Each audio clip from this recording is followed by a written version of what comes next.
রঘু ডাকাতের গল্প। বাংলার মাটিতে এমন কিছু নাম আছে যা আজও ভয়ের কিংবদন্তি হয়ে বেঁচে আছে। এক নাম শুনলে জমিদারদের বুক কাঁপত, নীলকর সাহেবদের রাতের ঘুম উড়ে যেত। অথচ সেই নামই ছিল গরিবের মুখে আশার হাসি, তাদের কাছে এক ত্রাণকর্তা।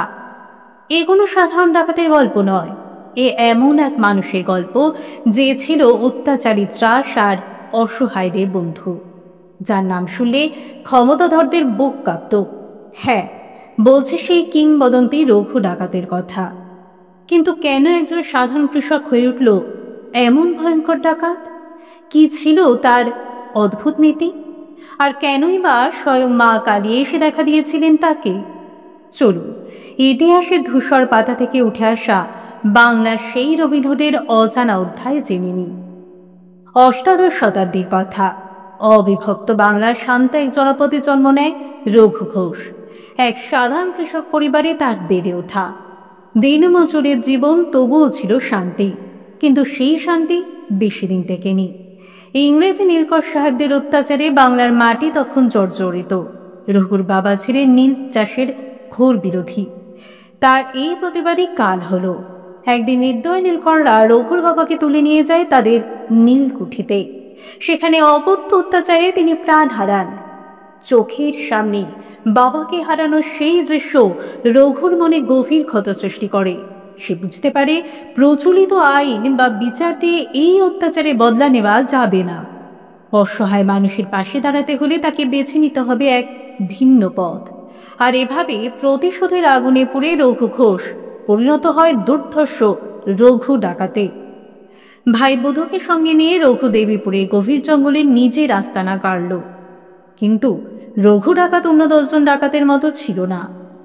তার ডাকাতে নিজস্ব কিছু নিয়ম এবং নীতি ছিল, যা তাকে করে তুলেছিল এক কিংবদন্তি।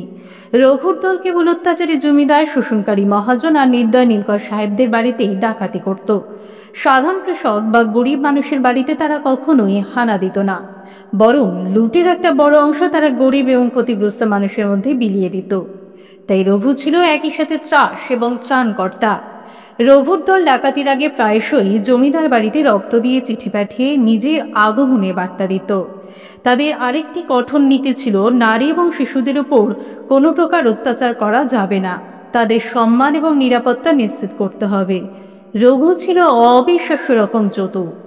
একবার পুলিশের চোখে ধুলো দিতে সে দারোগার ছদ্মবেশ ধরে জেলেদের কাছ থেকে অনায়াসে মাছ আদায় করে নিয়েছিল। রঘু ছিল মা কালীর একনিষ্ঠ ভক্ত। প্রতিটি ডাকাতির আগে সে এই কালী মন্দিরে এসে পুজো দিত।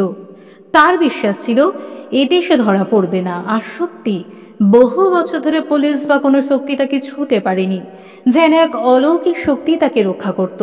কিন্তু রঘুর এই কালী পুজোর সঙ্গে জড়িয়ে ছিল এক ভয়ঙ্কর প্রথা, নরবলি।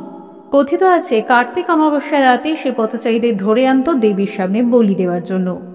এমনই এক রাতে সেই পথ দিয়ে যাচ্ছিলেন বাংলার বিখ্যাত সাধক কবি রামপ্রসাদ সেন। রঘুর দল রামপ্রসাদকে ধরে এনে বলির জন্য প্রস্তুত করল। কিন্তু বলি দেওয়ার আগে রামপ্রসাদ দেবীর সামনে গান গাওয়ার অনুমতি চাইলেন। তার কণ্ঠে ছিল এক দৈব সুর। সেই সুর আর ভক্তিতে মোহিত হয়ে ওঠে সবাই।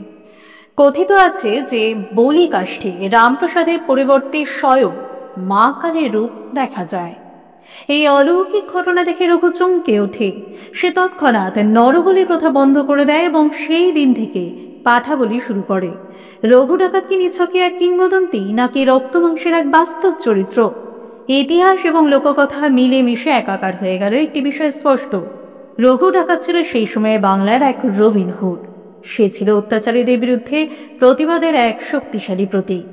তার গল্প আজও বাংলার কৃষ্টি এবং সংস্কৃতির সঙ্গে মিশে আছে। শতবর্ষ পরেও রঘু ডাকাতের নাম বাঙালির মনে এক মিশ্র অনুভূতি জাগায়, ভয়, শ্রদ্ধা আর এক গভীর বিস্ময়।